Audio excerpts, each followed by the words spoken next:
ಓಂ ಯತೋ ಯತಃ ಸಮೀಯಸೆ ತತೋ ನೋ ಭಯಂ ಕುರು ಶನ್ನಃ ಕುರು ಪ್ರಜಾಭ್ಯೋ ಭಯಂ ನಃ ಪಶುಭ್ಯ. ನನ್ನ ಪ್ರೀತಿಯ ಸಮಸ್ತ ಬಂಧು ಭಗಿನಿಯರಿಗೆ ಡಾಕ್ಟರ್ ಸುಕುಮಾರ ಶಾಸ್ತ್ರಿ ಮಾಡುವ ಪ್ರೀತಿಯ ವಂದನೆಗಳು.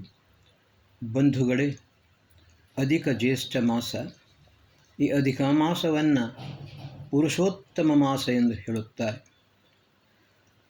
ಪಂಚದಶ ಕಲಾಪೂರ್ಣ ಶ್ರೀರಾಮಚಂದ್ರ ಮರ್ಯಾದಾ ಪುರುಷೋತ್ತಮ, ಷೋಡಶ ಕಲಾಪೂರ್ಣ ಶ್ರೀಕೃಷ್ಣ ಪುರುಷೋತ್ತಮ, ಪರಮಾತ್ಮನು ಸರ್ವೋತ್ತಮ.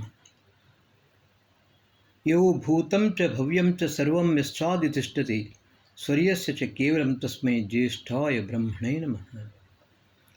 ಸಕಲ ಚರಾಚರ ಜಗತ್ತಿನ ನಿರ್ಮಾತೃನು, ಪಾಲಕನು, ರಕ್ಷಕನು, ಸರ್ವಜ್ಞನು, ಸರ್ವವ್ಯಾಪಕನು, ಸರ್ವಾಂತರ್ಯಾಮಿಯೂ ಆದ ಸರ್ವಜ್ಯೇಷ್ಠ ಸರ್ವಶ್ರೇಷ್ಠ ಬ್ರಹ್ಮಣೇ ನಮಃ. ಬೃಹತ್ವಾತ್ ಬ್ರಹ್ಮ, ಬ್ರಹ್ಮ ಅಕಸ್ಮಾತ್ ಜಾತೆ ಜಾತೆ ವಿದ್ಯಾಂ ವದತಿ. ಬ್ರಹ್ಮ ಸರ್ವವಿದ್ಯಾ ಸರ್ವವೇದಿತುಮರ್ಹತಿ. ಬ್ರಹ್ಮ ಪರಿವೃಢಂ ಶ್ರುತತೋ ಬ್ರಹ್ಮ ಪರಿವೃಢಂ ಸರ್ವತಃ. ಸರ್ವಜ್ಯೇಷ್ಠ ಸರ್ವಶ್ರೇಷ್ಠ ಸರ್ವಜ್ಞ ಸರ್ವವ್ಯಾಪಕ ಸರ್ವಾಂತರ್ಯಾಮಿ. ಒಬ್ಬ ಬ್ರಹ್ಮ ಚತುರ್ವೇದ ಪಾರಂಗತನಾದ ವಿದ್ವಾಂಸ ತನ್ನ ಜ್ಞಾನದಿಂದ ವ್ಯಾಪಕನಾಗುತ್ತಾನೆ. ಆದರೆ ಸೃಷ್ಟಿಕರ್ತನಾದ ಪರಮಾತ್ಮ ಅವನು ಸರ್ವಜ್ಞ ಸರ್ವವ್ಯಾಪಕ ಸರ್ವಾಂತರ್ಯಾಮಿ ಸಚ್ಚಿದಾನಂದ ಸ್ವರೂಪನಾದ ಕಾರಣ ಸರ್ವೋತ್ತಮನಾಗುತ್ತಾನೆ.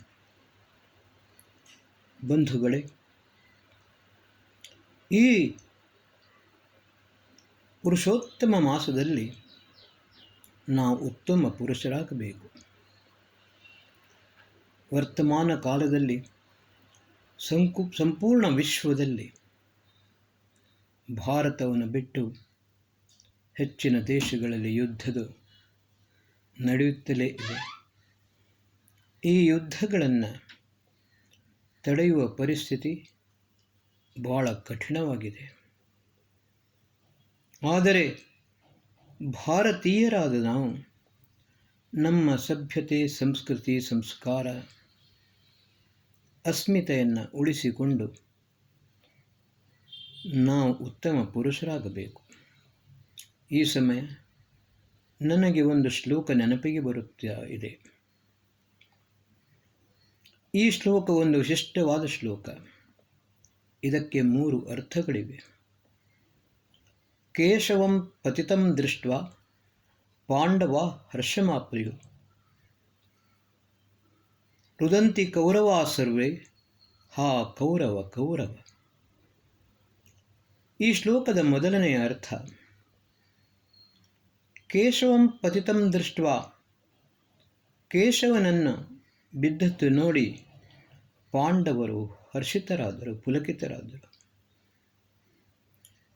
ರುದಂತಿ ಕೌರವಾ ಸರ್ವೇ, ಕೌರವರೆಲ್ಲರೂ ರುದಿಸುತ್ತಿದ್ದಾರೆ.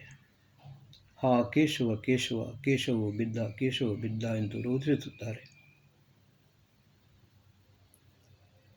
ಎರಡನೆಯ ಅರ್ಥ, ಕೇಶವಂ ಪತಿತಂ ದೃಷ್ಟ್ವಾ ಪಾಂಡವಾ ಹರ್ಷಮಾಪ್ನುಯು ರುದಂತಿ ಕೌರವಾ ಸರ್ವೇ ಹಾ ಕೇಶವ ಶವ. ಬಂಧುಗಳೇ, ಇಲ್ಲಿ ಕೇಶವ ಎಂದು ಹೇಳಿದರೆ ಒಂದು ಶವವು ನೀರಿನಲ್ಲಿ ಬಿತ್ತು. ಆವಾಗ ಪಾಂಡವ ಅಂತ ಹೇಳಿದರೆ ಆಮೆಗಳು ಬಹಳ ಹರ್ಷಿತರಾದರು. ಅವರಿಗೆ ತಿನ್ನಲು ಆಹಾರ ಸಿಕ್ಕಿತು. ರುದಂತಿ ಕೌರವ, ಆಕಾಶದಲ್ಲಿ ಶಬ್ದ ಮಾಡುವಂಥ ಕಾಗೆಗಳು ರೋದನ ಮಾಡಲು ಆರಂಭಿಸಿದ್ದರು. ಶವ ನೀರಿನಲ್ಲಿ ಬಿತ್ತು, ನಮಗೆ ತಿನ್ನಲು ಸಿಗಲಿಲ್ಲ ಎಂದು. ಇದು ಎರಡನೆಯ ಅರ್ಥ. ಮೂರನೆಯ ಅರ್ಥ ಅತ್ಯಂತ ವಿಶಿಷ್ಟವಾದದ್ದು. ಇದರ ಆಧ್ಯಾತ್ಮಿಕ ಸ್ವರೂಪವನ್ನು, ದಾರ್ಶನಿಕ ಸ್ವರೂಪವನ್ನು ನಾವು ತಿಳಿದುಕೊಳ್ಳಬೇಕಾದರೆ ಇತಿಹಾಸದ ಅಧ್ಯಯನವನ್ನು ಮಾಡಬೇಕಾಗುತ್ತದೆ. ಇದರ ಐತಿಹಾಸಿಕ ಬಹಳ ಉತ್ಕೃಷ್ಟವಾದದ್ದು. ಬಂಧುಗಳೇ, ಮಹಾಭಾರತದ ಒಂದು ಘಟನೆ. ಪ್ರಾತಃ ಕಾಲ ಇನ್ನು ಶ್ರೀಕೃಷ್ಣ ಮಲಗಿದ್ದ. ಯುದ್ಧದ ಆರಂಭವಾಗುವ ಮೊದಲು ದುರ್ಯೋಧನ ಕೃಷ್ಣನ ಮನೆಗೆ ಹೋದ. ಕೃಷ್ಣನ ತಲೆಯ ಹತ್ತಿರ ಕುಳಿತುಕೊಂಡ. ಸ್ವಲ್ಪ ಹೊತ್ತಿನ ನಂತರ ಅರ್ಜುನ ಹೋದ. ಕೃಷ್ಣನ ಪಾದದ ಬಳಿ ಕುಳಿತುಕೊಂಡ. ಸ್ವಲ್ಪ ಹೊತ್ತಿನ ನಂತರ ಶ್ರೀಕೃಷ್ಣ ಎದ್ದ. ಎದುರಿಗೆ ಅರ್ಜುನನ ದರ್ಶನವಾಯಿತು. ಅರ್ಜುನನನ್ನು ನೋಡಿದ. ಪಾರ್ಥ, ಇಷ್ಟು ಪ್ರಾತಃ ಕಾಲವೇ ನೀನು ಬಂದಿದ್ದೀಯಾ? ಎಲ್ಲ ಕ್ಷೇಮ ತಾನೆ? ಏನಾದರೂ ತೊಂದರೆಗಳು ಆಗಲಿಲ್ಲ ತಾನೆ ಎಂದು ಶ್ರೀಕೃಷ್ಣ ಕೇಳಿದ.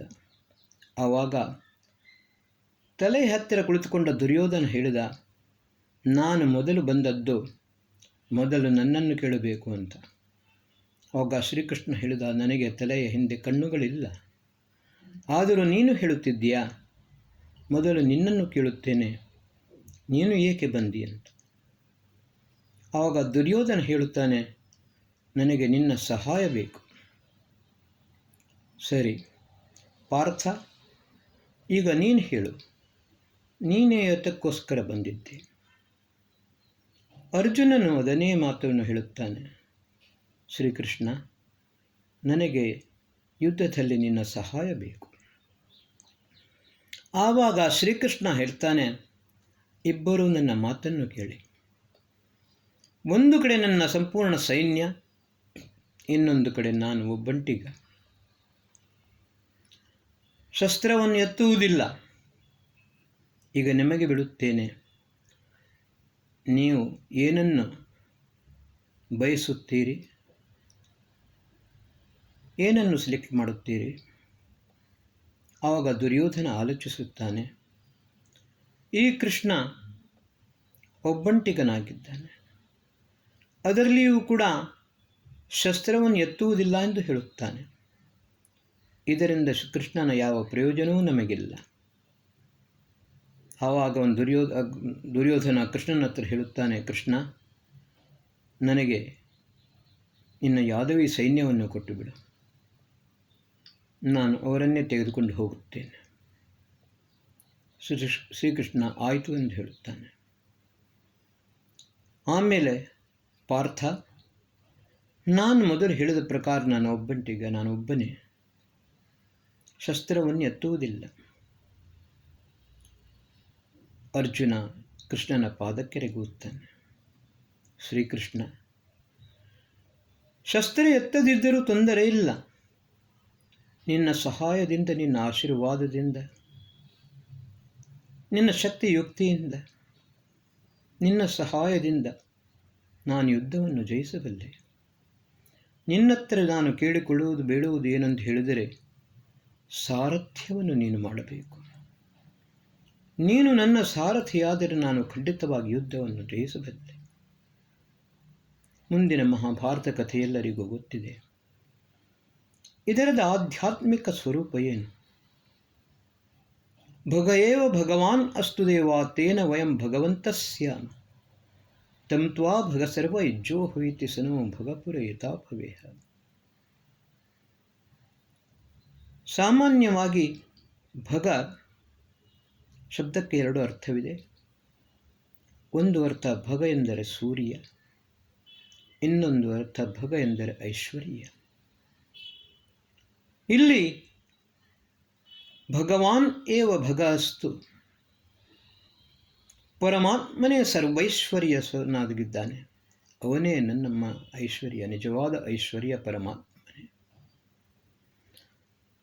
ಅವನ ಮೂಲಕವೇ ನಾವು ಭಗವಂತರಾಗಬೇಕು.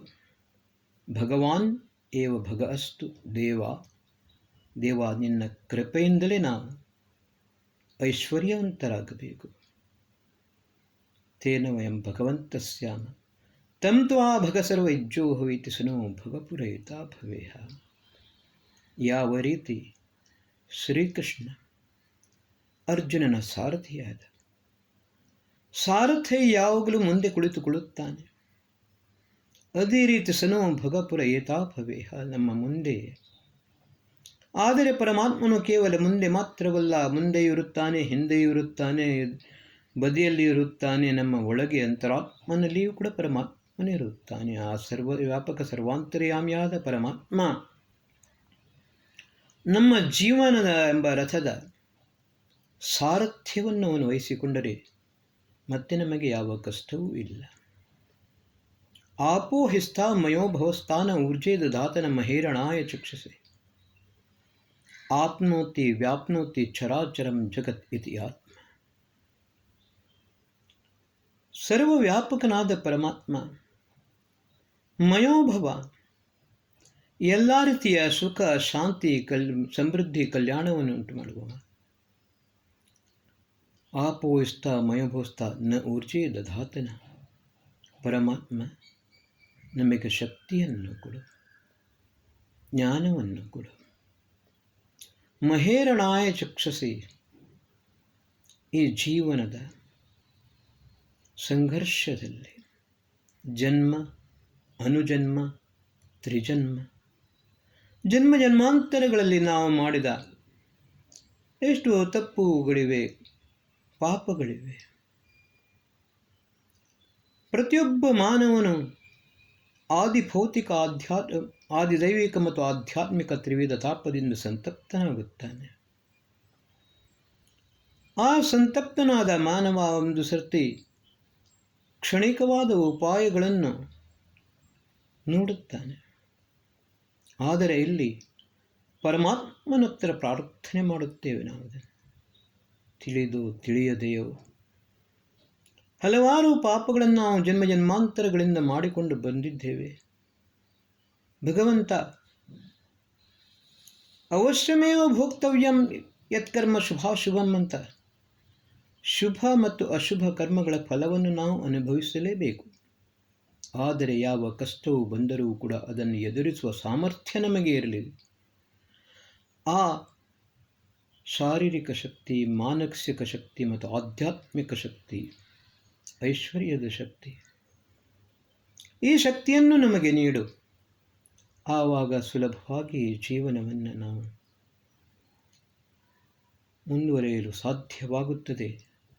ನಮ್ಮ ಪರಿವಾರದಲ್ಲಿ ಸುಖ ಶಾಂತಿ ನೆಮ್ಮದಿಯಿಂದ ಇರಲು ಸಾಧ್ಯವಾಗುತ್ತದೆ. ಬಂಧುಗಳೇ, ಈ ಪುರುಷೋತ್ತಮ ಮಾಸದಲ್ಲಿ ಭಕ್ತಿ ಶ್ರದ್ಧೆ ನಿಷ್ಠೆಯಿಂದ ಅತ್ಯಂತ ಭಕ್ತಿಯಿಂದ ಪರಮಾತ್ಮನ ಉಪಾಸನೆಯನ್ನು ನಾವು ಮಾಡಬೇಕು. ಪರಮಾತ್ಮನ ಉಪಾಸನೆಯಿಂದ ನಮಗೆ ಆತ್ಮೋನ್ನತಿಯಾಗುತ್ತದೆ, ಆತ್ಮಿಕ ಶಕ್ತಿ ಉಂಟಾಗುತ್ತದೆ. ನಾವು ಬೇರೆ ಬೇರೆ ಕಡೆಯಲ್ಲಿ ಪರಮಾತ್ಮನನ್ನು ಹುಡುಕಿಕೊಂಡು ಹೋಗೋ ಅಗತ್ಯ ಇಲ್ಲ. ಶಯಾನೋ ಯಾತಿ ಸರ್ವತಾ ಅಂತ ನಮ್ಮ ಅಂತಃಕರಣದಲ್ಲೇ ಎದ್ದುಕೊಂಡು ಸರ್ವಾಂತರ್ಯಾಮಿಯಾದ ಪರಮಾತ್ಮ ಎಲ್ಲೆಡೆಯೂ ಇರುತ್ತಾನೆ. ಕೇವಲ ನಮಗೆ ಬೇಕಾದದ್ದು ಭಕ್ತಿ ಶ್ರದ್ಧೆ ಮತ್ತು ವಿಶ್ವಾಸ. ಇದು ಇಲ್ಲದಿದ್ದರೆ ಏನು ಮಾಡಲು ಸಾಧ್ಯವಿಲ್ಲ. ಅರಕ್ಷಿತಂ ತಿಷ್ಠತಿ ದೈವ ರಕ್ಷಿತಂ ಸುರಕ್ಷಿತಂ ದೈವ ಹತಂ ವಿನಶ್ಯತಿ. ಎಲ್ಲ ರೀತಿಯ ಜೆಟ್ ಸೆಕ್ಯೂರಿಟಿಗಳು ಇದ್ದರೂ ಕೂಡ ಪರಮಾತ್ಮನ ರಕ್ಷಣೆ ಇಲ್ಲದಿದ್ದರೆ ಅವನನ್ನು ರಕ್ಷಿಸುವವರು ಯಾರೂ ಇಲ್ಲ. ಆದರೆ ಪರಮಾತ್ಮನ ಒಂದು ರಕ್ಷಣೆ ಇದ್ದರೆ ಸಾಕು, ಯಾವ ಸೆಕ್ಯೂರಿಟಿಯೂ ಬೇಕಾಗಿಲ್ಲ. ನಾವು ಇದನ್ನು ಸರಿಯಾಗಿ ಅರ್ಥ ಮಾಡಿಕೊಳ್ಳೋಣ. ಮತ್ತು ಈ ಪುರುಷೋತ್ತಮ ಮಾಸದಲ್ಲಿ ಉತ್ತಮವಾದ ಅಧ್ಯಯನ, ಗ್ರಂಥಗಳ ಅಧ್ಯಯನ, ವೇದಾಧ್ಯಯನ, ಶಾಸ್ತ್ರ ಉಪನಿಷತ್ತು ಭಗವದ್ಗೀತೆಗಳ ಅಧ್ಯಯನ, ವೇದಗಳ ಅಧ್ಯಯನವನ್ನು ಮಾಡಿಕೊಂಡು ಸತ್ಯ ಜ್ಞಾನವನ್ನು ಪ್ರಾಪ್ತಿ ಮಾಡಿಕೊಂಡು ಸತ್ಯಾಚರಣೆಯನ್ನು ಮಾಡುತ್ತಾ ನಮ್ಮ ಜೀವನವನ್ನು ಸುಂದರವಾಗಿ ಮಾಡುವಂತೆ ಮಾಡೋಣ, ಸುಂದರವಾಗಿ ನಡೆಯುವಂತೆ ಮಾಡೋಣ. ಈ ಜಗತ್ತು ನಮಗೆ ಕೇವಲ ನಮಗೋಸ್ಕರ ಮಾತ್ರವಲ್ಲ, ಎಲ್ಲರಿಗೋಸ್ಕರವೂ ಇದೆ. ಆದರೆ ಒಂದು ಮಾತ್ರ ನಾನು ಹೇಳುತ್ತೇನೆ, ಈ ಸೃಷ್ಟಿ ಮನುಷ್ಯರಿಗೋಸ್ಕರ. ಮನುಷ್ಯರು, ದಾನವರು, ರಾಕ್ಷಸರು ಇವತ್ತಿಗೂ ಇದ್ದಾರೆ. ಆದರೆ ಪ್ರತಿಯೊಂದು ಯುಗದಲ್ಲಿಯೂ ಕೂಡ ದಾನವರ ಮತ್ತು ರಾಕ್ಷಸರ, ಅಸುರರ ವಿನಾಶ ಮತ್ತು ಮನುಷ್ಯರ ಶಿಷ್ಟರ ರಕ್ಷಣೆಯನ್ನು ಭಗವಂತ ಮಾಡುತ್ತಾ ಬಂದಿದ್ದಾನೆ. ಅದರ ಒಟ್ಟಿಗೆ ಒಂದು ನಿಯಮವನ್ನು ಹೇಳಿದ್ದಾನೆ, ಉದ್ಧರೇತ್ ಆತ್ಮನಾತ್ಮಾನಂ ನಾತ್ಮಾನಂ ಅವಸಾದಯೇತ್ ಆತ್ಮೈವಾತ್ಮನ ಬಂಧು ಆತ್ಮೈವರಿಪುರಾತ್ಮನ. ನಿನ್ನ ಉದ್ಧಾರವನ್ನು ನೀನೇ ಮಾಡಿಕೊಳ್ಳಬೇಕು. ನಿನ್ನ ಉದ್ಧಾರವನ್ನು ಮಾಡುತ್ತಾ ನೀನು ಮುಂದುವರಿದರೆ ನಿನ್ನೊಂದಿಗೆ ನಾನು ಇರುತ್ತೇನೆ. ಕೇವಲ ನನ್ನ ಮೇಲೆ ವಿಶ್ವಾಸವನ್ನಿಟ್ಟುಕೊಂಡು ನೀನು ಯಾವ ಕರ್ಮ ಪುರುಷಾರ್ಥಗಳನ್ನು ಮಾಡದಿದ್ದರೆ ಆವಾಗ ಮಾತ್ರ ನಾನು ಏನು ಮಾಡಲು ಸಾಧ್ಯವಿಲ್ಲ. ಆದ ಕಾರಣ ನಾವು ಪುರುಷಾರ್ಥಿಗಳಾಗೋಣ. ಸತ್ಯ ಜ್ಞಾನವನ್ನು ಪ್ರಾಪ್ತ ಮಾಡಿಕೊಂಡು ಸತ್ಯನಿಷ್ಠೆಯಿಂದ ಶ್ರದ್ಧಾಭಕ್ತಿಯಿಂದ ಈ ಪುರುಷೋತ್ತಮ ಮಾಸದಲ್ಲಿ ಉತ್ತಮ ಪುರುಷರಾಗಿ ಬಾಳೋಣ. ಓಂ ಶಾಂತಿ ಶಾಂತಿ.